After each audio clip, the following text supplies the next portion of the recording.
Bill which gives Theresa May the authority to start the formal process of leaving the European Union.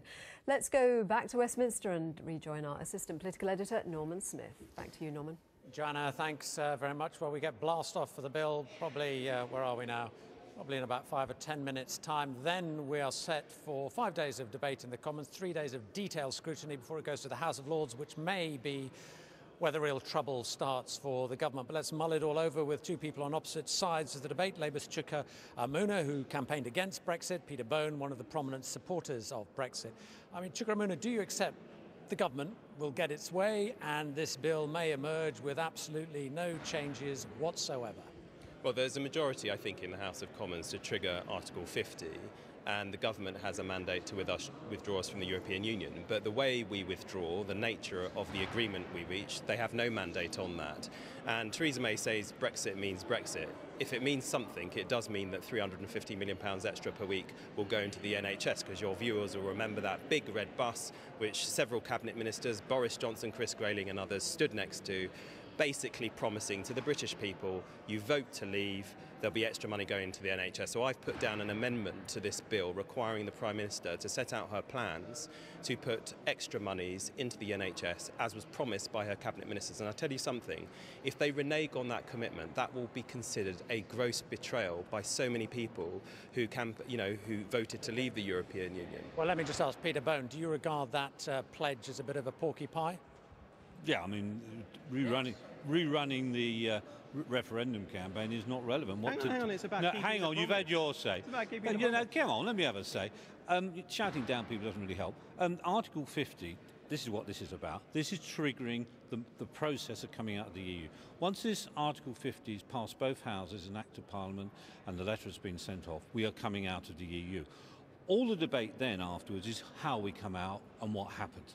This is a very simple thing today. We're implementing the wishes of the British people through a referendum that we are going to come out of the EU. But it is quite legitimate, isn't it, for MPs to want to shape the terms on which we leave the EU. No one is directly saying we're not leaving. The argument is on what terms we leave. And that's absolutely right for Parliament to discuss that in the months ahead. But this is about triggering the process. This is not about the negotiations. So the next week or so is very straightforward. We are implementing the British people's wish. We're going to come out of the EU. How that finally how it does, of course, Parliament must debate that over the months ahead. And Chuka Umunna, what do you say to those Labour MPs who say this is such an important issue, never mind the referendum, it will cause such hardship for my constituents, I have to oppose it? Look, different people will take a different view on this. It's an emotive issue, but also different constituencies voted in different ways. And that's why it's important we have proper time to consider this. When we actually voted to join the European Union, the House of Commons spent 30 days discussing that. When we discussed Maastricht, we spent over 20 days discussing that. When we debated the Treaty of Lisbon, over 11 days. So for us only to get 5 days to properly debate this very, very important issue is totally insufficient. I'm sorry, I will not have this constant accusation that you're trying to relitigate the referendum when all we're simply trying to do with this £350 million commitment, and you may say it's a porky, we're trying to make sure that that is delivered on. That's not trying to relitigate the referendum, that's trying to make sure promises are kept. The point is, the British people debated at great length this issue. There was the most wonderful democratic experiment in this country. Millions and millions of people took part in the vote and they made that decision. That's why the decision to come out has been made, and that's all that this bill is about, saying we are starting the process, we're telling the European Union we're coming out. All the other things that Chuka's talking about are for debate and discussion over the months ahead. When do MPs get to vote on that then? Well, of course we will vote. We will vote on it at the end, but there'll be an awful lot of votes in between. We've got the great repeal. Can I just put this to you? What is the point on MPs having a vote after Mrs May has done the deal? Well, we should have a vote afterwards, but obviously we'll have a vote, continuous votes all the way through.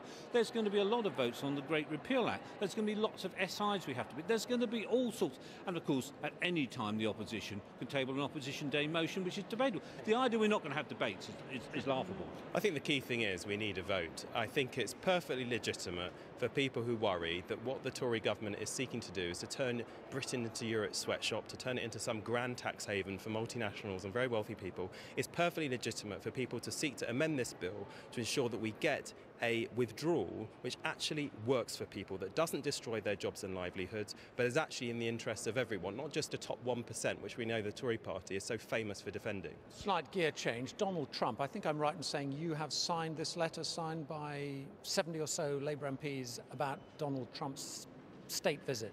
Yes, look, there's a difference between whether he is allowed to come to the country and whether he is honoured with a state visit. I think it is totally and utterly unacceptable to be honouring a man who has peddled hate, misogyny, racism, Islamophobia during a campaign and now seems to be governing in that way. The idea that we should be honouring him with a state visit in the way that we've honoured people like Nelson Mandela, like the Pope, that is just outrageous to me.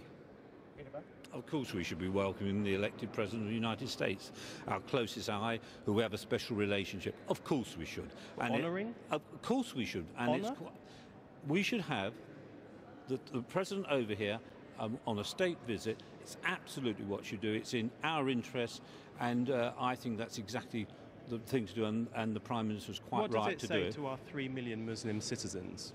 That we're honouring a man who peddles Islamophobia. What about the Chinese president's visit?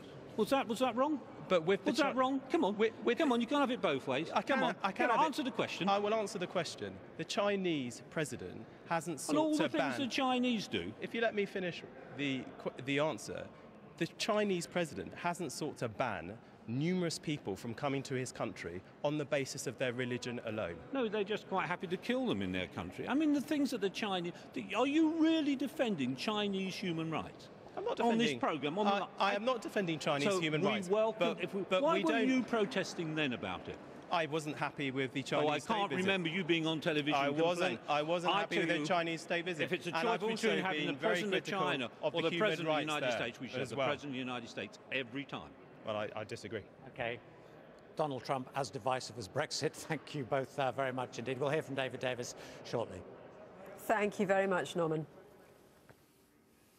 We will indeed be back to the Commons for that debate. But let's just, at 29 minutes to 1, bring you up to date with the news on Doctor Who, because if you're a big fan, you